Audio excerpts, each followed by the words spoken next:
எங்களுடைய தலைவர்கள் 45 கட்சிகளை யார் முதலமைச்சர் அழைச்சாங்களோ எல்லாருக்கும் போய் நாங்கள் சொல்வதற்கு தயாராக இருக்கின்றோம்.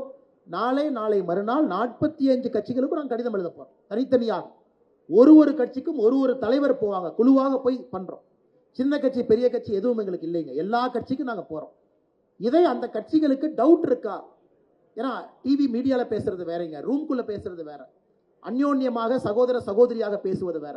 அதற்கும் பாரதிய ஜனதா கட்சி நாங்கள் தயாராக இருக்கின்றோம். அண்ணன் பொன்னார் அவர்களாக இருக்கட்டும், தமிழிசைக்கு அண்ணன் ஹெச் ராஜா மூத்த தலைவர், அவங்களே நேரடியாக போக போறாங்க. 45 கட்சி தலைவர்களையும் சந்திப்பதற்கு எங்களுடைய தலைவர்கள் அவங்க இடத்துக்கு போய் உங்களுக்கு என்ன சந்தேகம் இருக்கு கேளுங்க, நாங்க தீர்க்கிறோம். அது எங்களுடைய கடமையாக நாங்கள் பார்க்கின்றோம். நேற்று நம்முடைய எல்லா தலைவர்களும் சேர்ந்து இந்த முடிவு எடுத்திருக்கிறோம். நாளை மறுநாள் ஒரு கட்சிக்கு நாங்கள் கடிதம் எழுதுறோம்.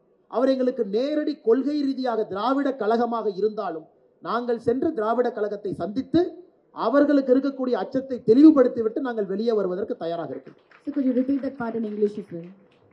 Madam, we have resolved yesterday, our leaders of BJP Tamil Nadu, all the senior leaders, that we will write to all the 45 political parties which were invited by Tamil Nadu CM Honorable M.K. Stalin.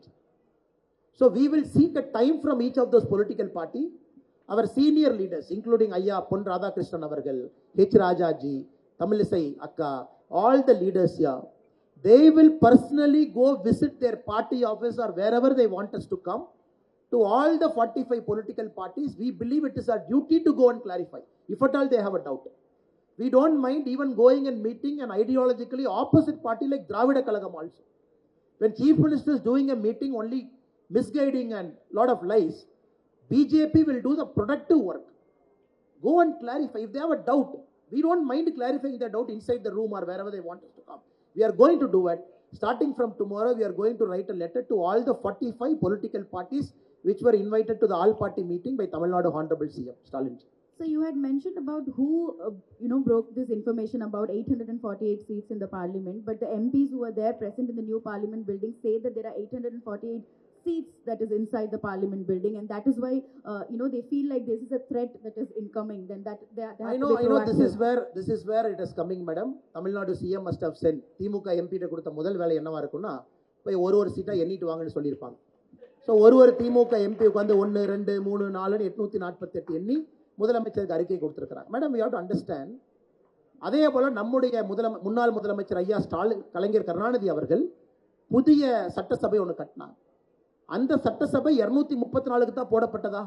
அந்த சட்டசபை பெருசாக தான் போட்டாங்க, நம்ம பயன்படுத்தல. வேற நாங்களும் போய் எல்லாத்தையும் கவுண்ட் பண்ணிட்டு 421க்கு சீட்டு போடலாம், அப்ப 421 அதிகமாகுமா நான் கேட்கலையே.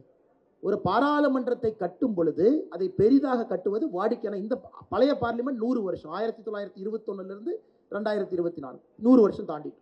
இன்னைக்கு அந்த புதிய பார்லிமெண்ட்டும் அடுத்த கட்டத்திற்காக கட்டப்பட்டிருக்கு. அந்த 848 சீட்டை யார் என்னங்கன்னு எனக்கு தெரியலீங்க. அது எந்த நேரத்தில் எந்த நம்பர்னு சொல்லும் பொழுது அதற்கான கிளாரிஃபிகேஷனை கொடுக்க வேண்டியது எங்களுடைய கடமை, நாங்கள் கொடுக்கிறோம். So with respect to both delimitation and the three-language policy issue, Kamal Hassan says this is an attempt by the Union BJP government to make it India. The great Kamal Hassan ji, who is a fantastic actor, is trying to get his Rajya Sabha seat confirmed today. உலக நாயகன் கமலஹாசன் ஐயா இன்று அவருடைய ராஜ்யசபா சீட்டை உறுதிப்படுத்திட்டாரு. அவங்களுக்கு எங்களுடைய மனமார நல்வாழ்த்துக்களை தெரிவித்துக் கொள்கின்றோம்.